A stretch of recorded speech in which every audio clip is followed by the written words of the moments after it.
Okay na. Totoo na ganyan.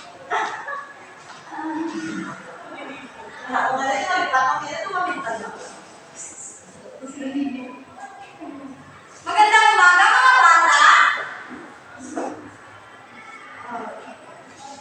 Ngayon, bago ang lahat, tumayo muna ang lahat tayo ay manalangin. Sa ngalan ng Ama, Anak, ng Espiritu Santo. Amen. Okay, pwede na umupo ang lahat. Ngayon, titingnan natin kung sino ba ang lumiban sa ating klase. Sabihin na mga, naririto po ako kapag naririnig niyo ang inyong pangalan. Naiintindihan niyo ba? Sige. Monterola. Naririto po. Tolosa. Naririto. Direct. Naririto po. Mahusay. Nagkakanak ako. Kompleto kayo ngayong araw. Sabihin sa inyo katabi. Nagkakanak ako na naririto ka ngayong araw. Okay. Ngayon, aral tayo. Nakakasaan mo ba ba? Ano nga kahapon ang ating mission? Monterola? Yes! Tungkol sa salitang magtalugma. Ano nga ang salitang magtalugma? Okay, ang salitang magtalugma ay pareho sa ang tunog sa ulihan. Katulad na pala at saka bola. Sino po makapagbibigay ng halimbawa ng salitang magtalugma? Okay, direct? Yes, very good. Mahusay at alam niyo ba kung ano ating sinalakay ng hapon? Ngayon, para magkaroon tayo ng sigla sa ating klase ngayong araw, ay tayo muna ay may gagawin. Bunot mo, ilarawan mo. Ngayon, paano ba yung bunot mo, ilarawan mo? Okay. Panuto, makinig ng mabuti sa ko, okay? Ang mga karal ay bubunot sa isang akon na naglalaman ng mga bagay. Mayroon ako dito kahon. Ngayon, mayroon akong ipapan. Ang bagay na kanilang mapupulot ay kanilang pinalalawan. Ano na di kaya ang mumulot sa ating mga kapunan? So, ngayon pa na ikasound ng music. Pag nag-stop ang music, ang mga nakag-stop sa patatang. Tapos ang muna tayo ng mabunot. Yes, kung sinunod-stop ang music, siya ang mabunot sa mystery item, susunod sa atin na box. Okay, let's start.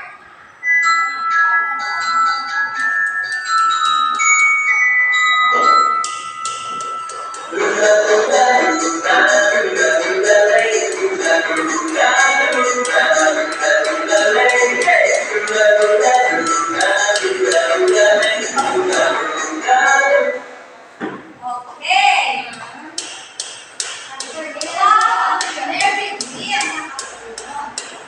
Ilarawan mo ang perfume. Si Mary B ay nakabunot ng perfume. Sige. Punta ka dito, Mary B. Okay. Ilarawan mo kung ano ang nabunot mo. Isa ito, perfume. Yes? Mabango? Perfume. So, mabangong perfume ang paglalarawan niya sa ating mystery item na nabunot niya. Okay. Ngayon, nag-enjoy ba kayo sa inyong ginawa? Okay. Ngayon. Magkakaroon tayo ng puzzle game. Alam ko na mahilig kayo mag-puzzle. Marami dito sa inyo, nakikita ko mahilig mag-puzzle. Ngayon, nagkita lang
Blackboard. Whiteboard. Okay? Sino ba ang lahat?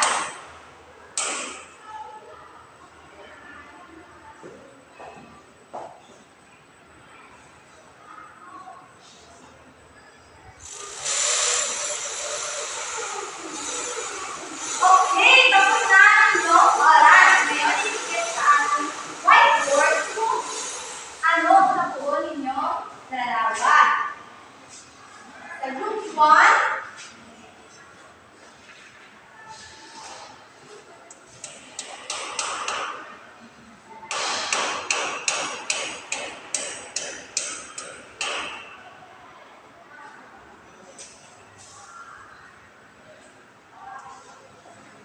okay, group 2,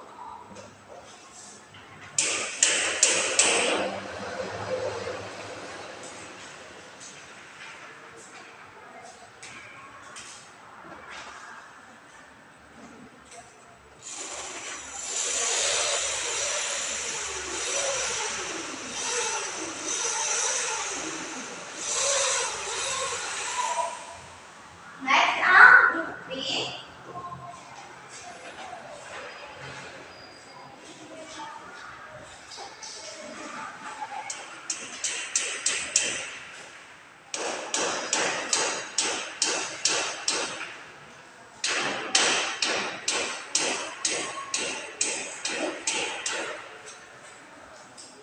susunod naman ay ang group 4. Ito na may kaapat na taon.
Pumunta muna kayo dito sa harapan at ano ang inyong nabuong larawan? Tama, isa, bahay. Ang larawan ay halimbawa ng ano? Sa lugar. Ang bahay. Okay. Larawan para sa pang-apat na grupo. Paano ninyo ilalarawan ang larawan na inyong nabuo? Okay. Malaking bahay. Very good. Isa daw malaking bahay. Ngayon, pwede na kayong umupo sa apat na grupo. Bigyan sila ng limang palakpak. 1, 2, 3, 4, 5. Okay. Pinaganatakot na ito kayo kung paano ito ilarawan. Alam niyo ba na ang ating ginawang gawain ay may kinalaman sa ating magiging ito ngayong araw? Excited na ba kayo? Sa tingin ko ay may ideya na kayo kung ano ang ating magiging topiko ngayong araw. Okay, ano kaya? Yes, David? Okay, very good. Mahusay, paglalarawan ng isang tao, hayop, bagay, at lugar sa pamayanan. Ngayon, ating hibaluon kung ano na paglalarawan sa geografya to. Diba, nakita nyo, matalino ang aking guro. Pangalawa, mataba, pusa. Pangatlo naman, maasim na lemon. Next ay malaking bahay. Ito ay ang ating magiging topiko ngayong araw. Tungkol sa pang-uri or ang paglalarawan sa tao, bagay, hayop, at lugar. Ngayon, ano nga ba ang pang-uri? Ano nga ba pang-uri? Ang pang-uri, tawag sa salita, naglalarawan. So, ang hanggang yung pagina na matalino ang aking guro. Alam niyo ba kung ano ang paglalarawan doon? Ang guro, nilarawan niyo na siya ay matalino. Next naman, ang mataba, pusa. Alam niyo ba kung ano ang paglalarawan niyo doon? Ang word or ang salita na mataba. Sa pangatlo, asin na lemon. Ang ginamit niyo na paglalarawan sa lemon ay ang maasim. Next, mayroon tayong malaking bahay. Alam niyo ba kung ano doon ang pangkuri or ang paglalarawan sa bahay? Tama! Malaki. Ang malaki ay ang paglalarawan sa bahay. Alam nila ba? Tanong mo ba? Okay. Na tayo. Ang salitang paglarawan ay mga salitang naglalarawan sa katanungan o pisikal na kaluan ng isang tao, hayop, bagay, lugar, maging pangyayari. Mayroon ako dito ipapakita sa inyo hawak. Halimbawa, mataba ng bata. Alam niyo ba kung ano dito ang naglalarawan o ang pangkuri? Tama, mataba. Sunod naman, matanda ang babae. Matanda ang babae. Sino makapagbibigay? Yes, Monterola? Tama, matanda. Ang paglalarawan sa babae ay matanda. Nakita niyo naman sa ating larawan. Matanda. Sunod na halimbawa. Ano doon ang naglalarawan sa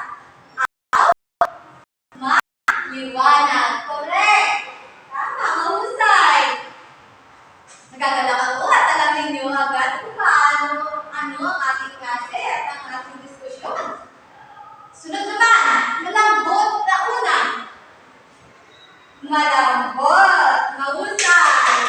Sunod naman, maliit na bahay. Ano doon ang naglalarawan sa bahay? Yes, Tite? Magaling. Maliit.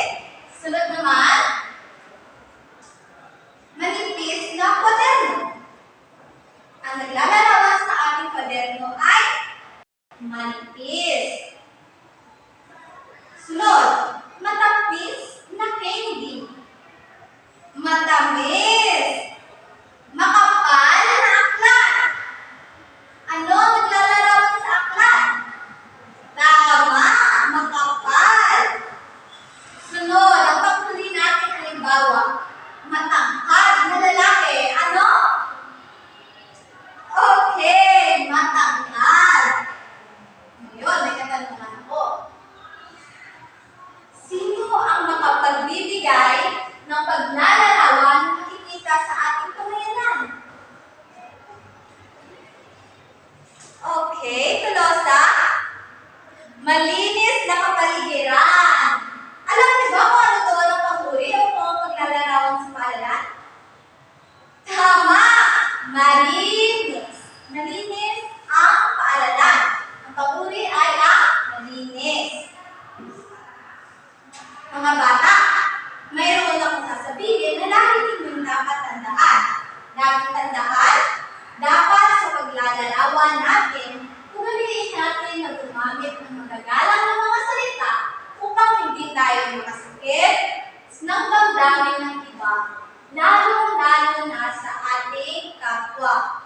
Dapat marunong tayong pumili ng mga salita or word na hindi makakasakit sa damdamin ng iba. Huwag naman yung sobrang pangit ng babaeng nakita ko kanina. Pag narinig niya, ano kaya ang magiging reaksyon niya o dadamdamin niya? Masasaktan siya. Tama ba? Kaya dapat, mga salita na ating binibitawan ay ating pag-iisipan bago sabihin. Naiintindihan ba? Okay, mahusay. Sa tingin ko ay alam niyo na lahat ng tungkol sa pangpuri o paglalarawan ng mga tao, bagay, hayop, at lugar sa ating pamayanan. Ngayon, titingnan natin kung alam niyo na ba talaga ang leksyon sa pamamagitan ng pagkatang gawain. Kakaroon muna tayo ng grupo-grupo. Ayos lang ba yun? Okay. Paalala, bago tayo magsimula sa ating pangkatang gawain, irespeto ang bawat miyembro ng grupo. Naintindihan ba?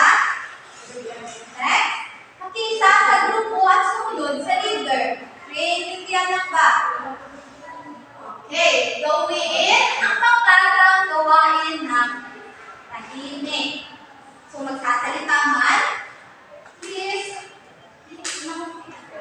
pahinaan nyo yung inyong boses. Kasi meron din ang gumagawa ng ibang grupo. Naintindihan mo ba? Kami natanungan kayo, pwede na yung lumamit dito sa akin, hindi na lang ako sa harapan, at pupunta din ako dyan sa inyo para tingnan ang inyong ginagawa. Naintindihan ba? Sige. Pero bago muna ang lahat, evaluasyon ang pangkatang gawain sa pamamagitan ng rubrics. Ano sa pamalalaman ng score nyo? Meron ako dito rubrics. So, tinig na mabuti ha, para alam nyo kung anong inyong ginagawa. Una, para magkaroon kayo ng limang score, perfect score, wasto at akop ang lahat ng sagot sa gawain. Dapat ganun, wasto at akop ang lahat ng sagot sa gawain. Intindihan ba? Okay. Next, may isang maling sagot sa gawain. Paano? Ang score nyo ay 4. Next, may dalawang maling sagot sa gawain. Ang score nyo ay 2. Na isagawa ang hindi natapos ang gawain. Yes, 2 lang. Paano lang hindi na isagawa ng kahit sa gawain? Magkakaroon naman isang ang grupo. Naintindihan ba? Sige. Pamimigay ko na ito yung pangkatang gawain. Bawat grupo magkakaroon ng iba't ibang gawain. Okay? 1, group 2, and this is the group 3.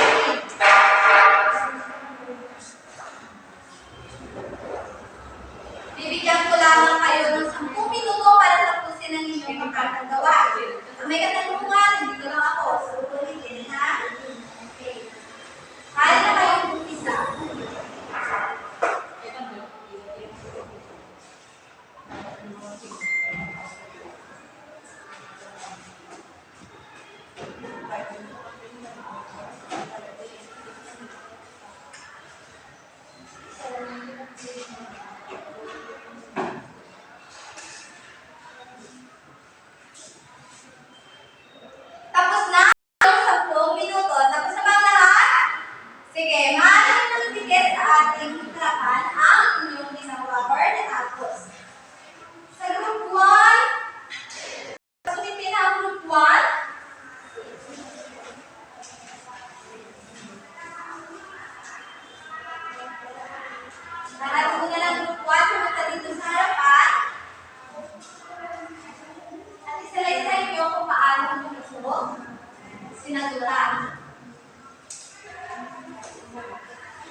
Sige, group 1. Okay. Malungkot daw ang babae. Tapos ito, ang mataba. Next, meron daw ay matamis. Tapos, ang bola daw ay bilog. Tapos, ang bahay na nakadikit ay isang malaking bahay daw. Okay, tama ba ang kanilang sagot? Yes, tama ang kanilang sagot. Mahusay. Unang pangkat. Bigyan lang iba ng 10. Unang pangkat.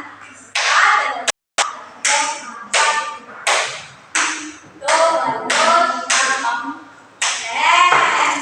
Very good! Group 1. Pwede na kayo po. Sunod naman, group 2.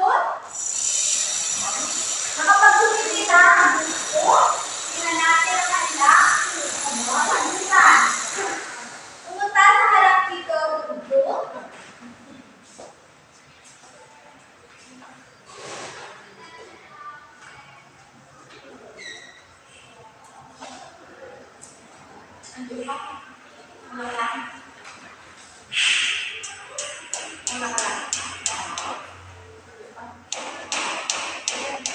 Sige, doon paliwanag nyo ang inyong ginawang pangkatang gawain. Tama ba ang kanilang kasagutan? Tama! Manggang hinog. Ang hinog ay isang papuri. Naglalarawan ito sa mangga. Lapis na matulis.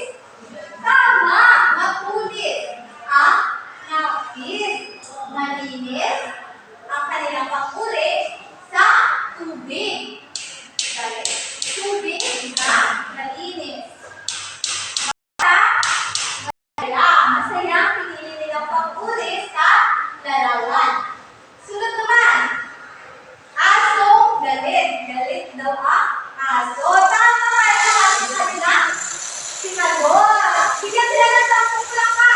1, 2, 3, 4, 5, 6, 7, 8, 9, 10. Very good. Mahusay.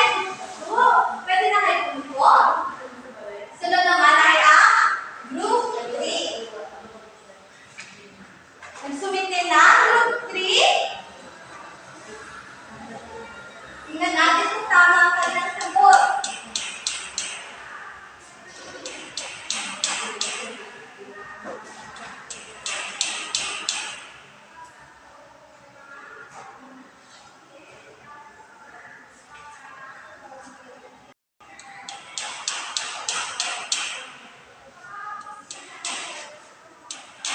Sige, group 3, pumunta muna kayo dito sa harapan at inyong sabihin kung paano ninyo makuha ang ganyan na sagot.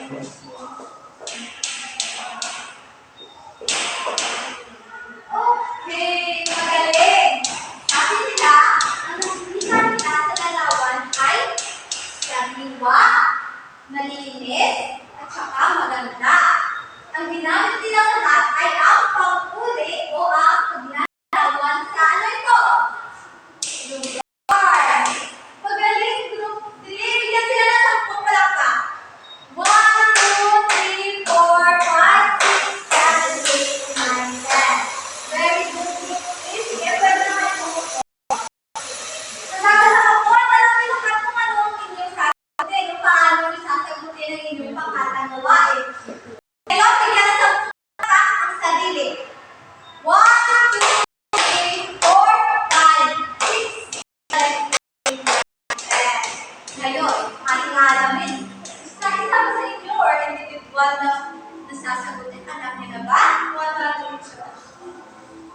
Kung kabalunagin ka mo kung ano yung nilakamisyon, kung kabalaan nyo kung ano ang pangturi, o kung paglalarawan sa tao, bagay, hayop, pangyayari, or lugar sa pamayanan. Ngayon, may ibibigay ako.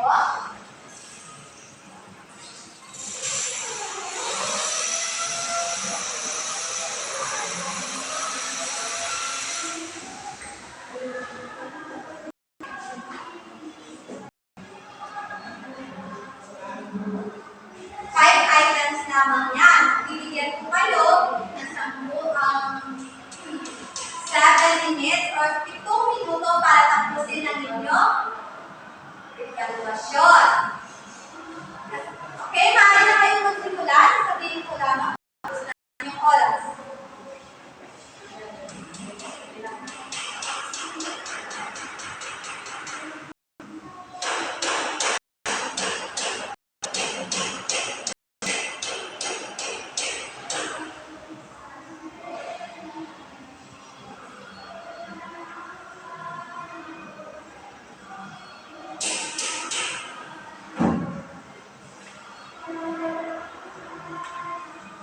Ngayon, tapos na yung oras, pakipasok sa harapan. Ang papel. Okay.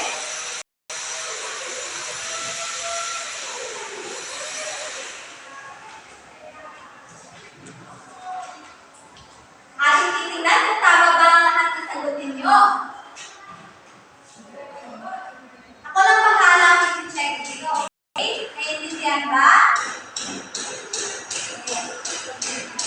Unang pagkakaroon, ano ang nilarawan? Bago muna natin sagutin, nang babasahin ko na ang baluto. Nilarawan ng pangalan, ng tamang sagot, at lugar. Tingnan natin. Unang larawan, anong makita sa unang larawan? Anong naglalarawan sa larawan? Ito ang kapuri. Pwede namin sa larawan. Very good. A, mataas. No, number 2. Ano naglalarawan sa pangalawang larawan? Okay, Tolosa. Mahusay. A, maasim.